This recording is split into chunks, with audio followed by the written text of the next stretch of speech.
Hi guys, I'm going to do a roast chicken today. So I've got a free range chicken, depending on your budget, you can go for free range, organic, just a normal chicken. And what I've done is I've got these things here, a bit of zest of lemon, a bit of garlic, a bit of butter and some thyme and some tarragon there make a little butter, and I've stuffed it underneath the skin. I've taken out the wishbone, and then I've seasoned inside with a little bit of salt and pepper. I've put that mix of butter all around and a little bit of a paprika with some olive oil and salt and pepper as well on top. So what I'm going to do now is I'm going to put it into a trivet of vegetables. So I'm just going to use it. It's nice to use a pan if you can. A roasting tray is great, but a pan is even better.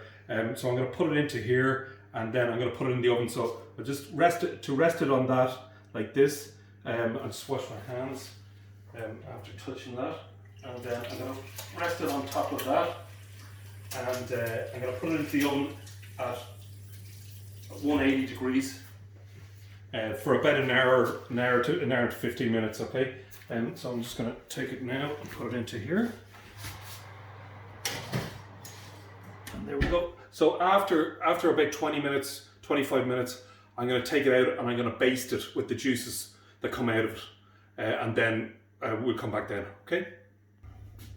Hi guys, I've just taken it out after about 20-25 minutes, and I'm going to baste it. So basically what I'm going to do is, just be careful because it's very hot, I'm going to take the juices that have gone down here, and I'm going to just pour over the juices, just so it keeps it nice and moist, and we want to keep it nice and moist. So I'm just going to baste it like this, just all over, and then I'm going to pop it back in for another about 35 minutes to 40 minutes, and then I'll check it.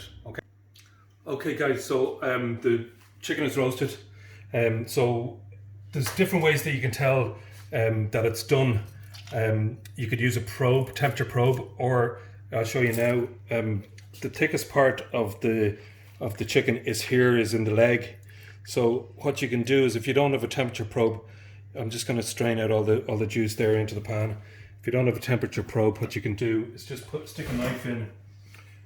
Just stick a knife in here, and then if the juices run clear, so you see those juices there. If they run clear, if there's no blood in those, it means it's cooked as well. Okay, so I'm just going to put it there. The most important thing about when you're roasting a chicken is to let it rest, or any meat. You can do this for any meat. You could do it for roast beef, roast pork. So it's the same kind of technique. So what I'm going to do is I'm going to let it rest. Just wrap it up and keep it warm. You can keep it. You could turn the oven off and put it in, leave it in the oven. So I'm just going to wrap it up a little bit like that, and then I'm going to make the gravy. Okay. So what I've got is here, I've got all the pan juices. You see all these lovely pan juices that have infused with all the herbs and the onion and the garlic and everything here. So with this, I'm going to put this back on the heat. So just put in this one. So I'm just going to bring that back up to the heat. Okay. There is a little bit of butter or grease that will come up, so you need to just if you want to take that off, you can take that off. But I'm just going to leave it. And what I've got here is I've got a bit of stock that I have here. Okay, so I'm going to use that to make the gravy. So this is how you make real gravy. So basically, bring the pan up to heat. You can add a little bit of water if you want, depending on how thin or thick you want the gravy as well. So just a little bit of water. And what you're doing is, see all this lovely sediment here on the bottom of the pan. You want to get as much of that up as possible, because that's full of flavor. It's full of caramelized juices, and it's really that's where you get your flavor from. So what I'm going to do is just squash all these vegetables here, and just get as much of that.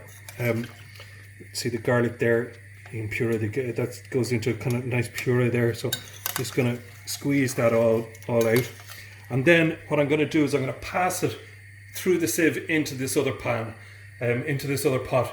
So then I'm taking out all the vegetables, but I'm keeping all the flavor. So I'm just going to do that. So just, you can simmer it there for another few minutes, and I'll turn that off, and then I'm just gonna pass it through here, take out all the vegetables. So just take it all out like that. And with these, make sure you get all that flavor out of there. So with this, I'm gonna just give a little squash down with all the veggies and all the garlic and stuff through. And then after you've done that, you can take this off. If you like, you could add a little bit of flour. So I'm going to add a tiny touch of flour just to thicken it up. Just sprinkle it in. I'm going to turn on the heat now. And then just we'll give this a little cook for a minute. I'm just going to get a whisk. If it gets lumpy, you can just give it a little whisk. But when it starts to boil, that'll come out. So you could add a little bit of wine in here. You could add a little bit of cream in here, a little bit of mustard. So I'm just going to thicken this up. So it'll thicken up now in a minute, and then I'll plate the dish. Okay. Now, so I've got the roast dinner now with a few veggies and some gravy on the side that's thickened. Okay, enjoy.